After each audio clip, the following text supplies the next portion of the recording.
Hey, it's Sean with Price and Price Realtors. Wanted to shoot this quick video to tell you a story that happened to one of our buyers that really exemplifies and really explains why it is so important that you have a good, solid lender in your corner when you're in a transaction. Stories like this are honestly the reason that Kelly became a lender.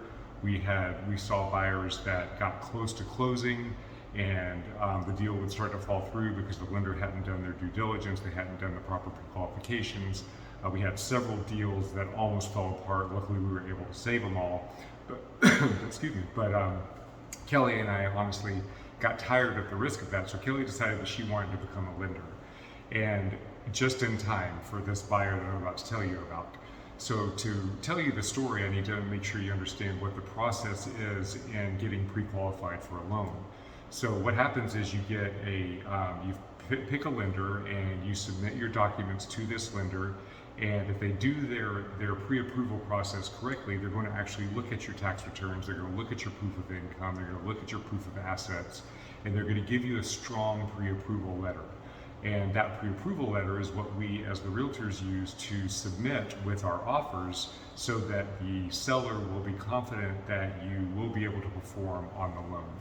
And so we had a buyer came to us with a pre-approval letter from a large bank, and doing our due diligence, I actually called the bank, asked them all the appropriate questions. Did you do a desktop underwriting process on this?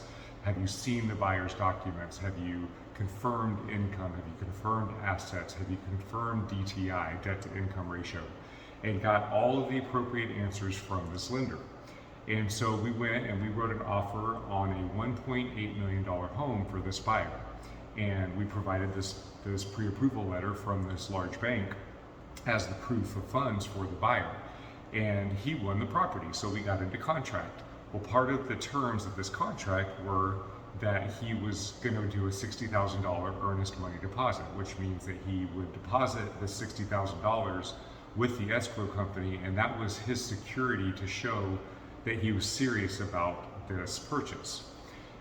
With this offer, we had a 21-day financing contingency, which allowed the buyer 21 days to get a conditional pre-approval letter from the bank saying, which means that, I'm sorry, not a conditional pre-approval, a conditional approval letter, which basically means that they moved to the next step beyond pre-approval and they did all the underwriting, and by day 21 of the contract they could give a letter saying we will fund this contract with the following conditions being met.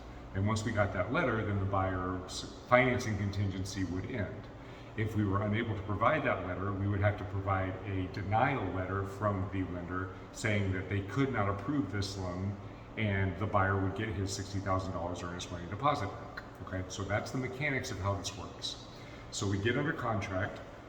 About 3 or 4 days into it, Kelly is looking over his paperwork and everything for the lending, just to make sure that he's got a good rate and everything is being taken care of. And she notices that he's not going to be able to qualify for what this lender is promising him. That he doesn't have the documents that will conform into this large bank's criteria, because she knows that the large banks have really, really stringent criteria. So in knowing this, she gets concerned and goes and talks to her manager, and they actually start working on a loan for this client, just as a backup, just in case what she's seeing is accurate. Sure enough, on day 5 of the contract, so day 5 of his 21-day financing contingency, the large bank comes to him and says, hey, we cannot fund this loan. So luckily, Kelly and her team had already started working on getting a loan package, and they were able to do that. Day 21 rolls around. Now, keep in mind, luckily Kelly and her team are working on their end on getting approval for this buyer. But day 21 rolls around, and the large bank still had not provided him with the denial letter. We had called this bank every day. They were not returning our calls. They were not answering our calls. And we got down to the point explaining to them, we have to have this denial letter, because if we don't have this denial letter, our buyer is going to lose his $60,000. Day 21 came and went, and the large bank said, I'm sorry, we just haven't finished our processing for the denial yet. We can't give you the letter. So What this means is, had Kelly not been working on this and had she not had the option of funding for this gentleman, the original bank wouldn't even give him a denial letter and he would have lost his earnest money deposit. Okay, so that is where it's important. Not only would it have cost him this deal and he would have lost the house, but he would have actually lost $60,000 in this transaction and the house and walked away with nothing but having $60,000 lost. So that's why it's important when you pick a lender, because they have the best rates, and this offer was tremendous rates. Just because it's a big bank, this was one of the biggest banks. Just because you think you have a secure lender, make sure that your realtor knows the questions to ask and follows up once under contract to confirm that the loan officer wasn't just giving the right answers, which is what the case was in this situation. If you have any questions about your current lending, or if you have any questions about opportunities that may be coming up and you need a pre-approval letter and you want somebody to give you a good, honest opinion, get in touch with us. I'll have Kelly get in touch with you and she can look over your current lending package, help you with pre-approvals and so on and so forth. If you have any questions about the buying process, then you need realtors that you know are going to look out for your best interest in this process, again, reach out to us. We'll be happy to help you. All right, I hope this is helpful, and if you have any questions, please feel free to let us know. If you like this video and would like to see more videos or be subscribed to our weekly market reports, please hit the subscribe button, and we'll see you on the next video.